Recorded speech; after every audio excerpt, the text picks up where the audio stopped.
Well, that was surprisingly decent. Today at 3 o'clock, the Summer Games Fest started at 3 o'clock, hosted by none other than Jeff Keighley. And we got a lot of announcements. There was a whole 2-hour presentation full of different games here and there. And I just kind of wanted to go over what I thought was the good, the weird, and the meh. There are a lot of games meant for different people. For instance, there's a lot of people that are into Warhammer, and I am not one of them. But you might be, and that's great for you. But let's just go ahead and do a recap. This isn't going to be a play-by-play of a chronological order of how everything happened. Rather, just kind of my thoughts as to what are the better things, what are the not-so-better things, and, what the overall thoughts on the show are. Kicking things off was Prince of Persia: The Lost Crown. And honestly, I thought this was the best game of the entire show.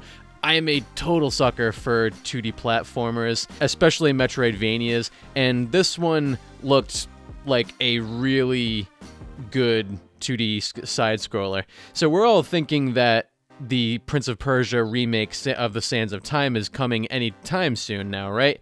But looks like Ubisoft has something different in mind, and they want to give us a 2D side-scroller.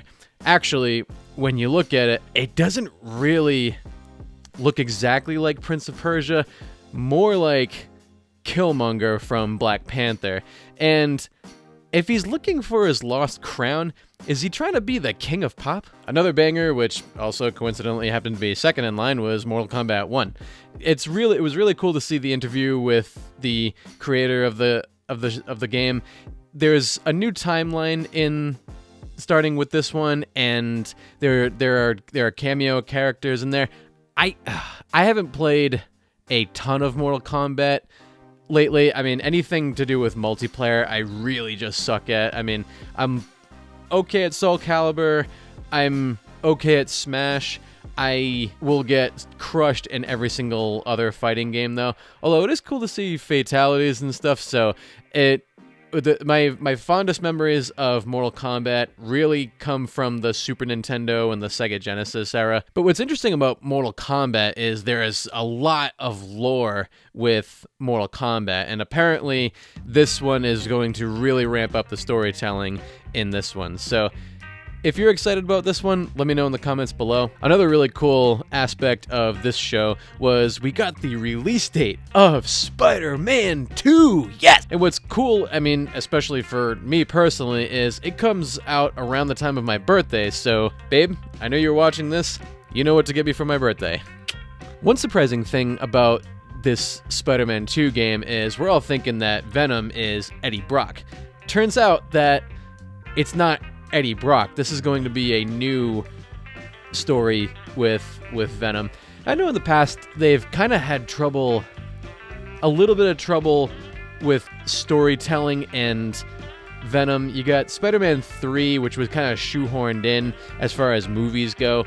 Then you have games like Spider-Man: Web of Shadows, and I remember seeing the previews for that game when I was 16 years old, and the symbiote mixing with Wolverine was like freaky, and especially when you had the PlayStation 3 was brand new, and those were the first time that HD graphics really had prominence. And that game ended up being just meh, I think, from most people's perspectives. I think Venom was done very, very well on the PS1, and also Ultimate Spider-Man back when the GameCube, PS2, original Xbox was out. The next thing I thought was really cool from the show was Sonic Superstars. I'm not gonna lie, Sonic Frontiers really got me going again with Sonic Frontier, with just like the Sonic IP in general.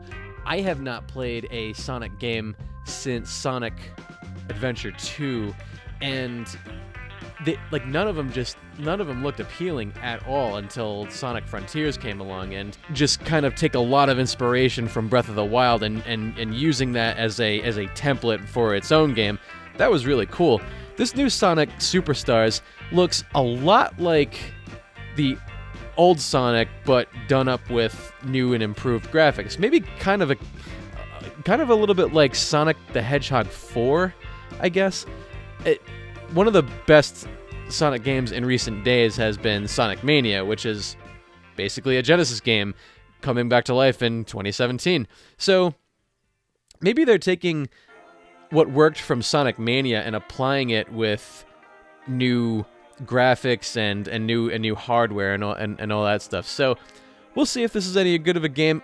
Might wait for reviews on this. Might pick it up.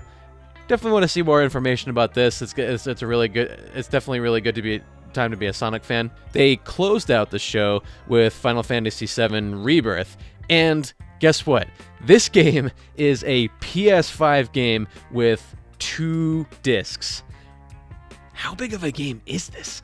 I mean, when you really if you think of the fact that it requires 2 discs, it makes me think like, wow, this must be a really huge game. I mean, like most people's PS5s right now fit about, I don't know, 8 to 10 games on it, and if you have Call of Duty, maybe 1 or 2. I wouldn't be surprised to see if we had to get rid of those 1 or 2 with Call of Duty, or those maybe 4 or 5 to make room for the Final Fantasy VII Rebirth. Alan Wake 2, I thought that was a pretty cool one. I actually haven't played the original Alan Wake 1, although I thought that was a really cool game. I've never owned an Xbox console, even though I've wanted to own an Xbox console. There just wasn't enough exclusives to ever sell me on an Xbox console, albeit when this channel grows in community, I will be able to afford an Xbox Series X, which I am planning to get. So in that case, I will be able to review Game Pass games and other Xbox games as well as the PlayStation and Switch games, which I already have. Alan Wake 2 really seems to take inspiration from Resident Evil 4 and the games that came after that. I can remember watching Summer Games Fest in years past and just being like, I didn't really get excited for anything in that show.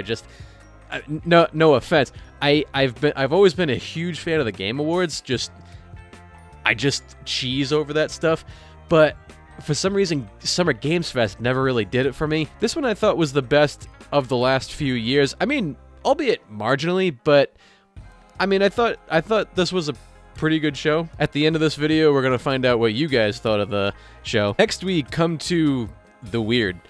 So, apparently, there is a Twisted Metal TV show, and I'm thinking that I was half watching this at this point, and I thought they were advertising for a movie, and I'm like, oh yeah, I mean, you know, Uncharted, you got a movie on that, you got a movie on Gran Turismo coming up, and yeah, I guess it makes sense for them to do another first party game to movie adaptation, but this one appears to be a TV show that's launching on Peacock, and it's launching at the end of the month.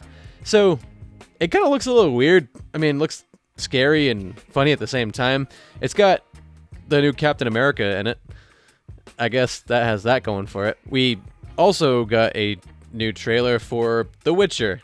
And, I mean, it's a TV show that's based on a video game. I get it. It's just not a video game. I think it's a very well done show, but what do you guys think of TV and movies being in a game show? Like, are you guys for that? Are you guys not for that? I don't care one way or the other. I just think it's a little weird.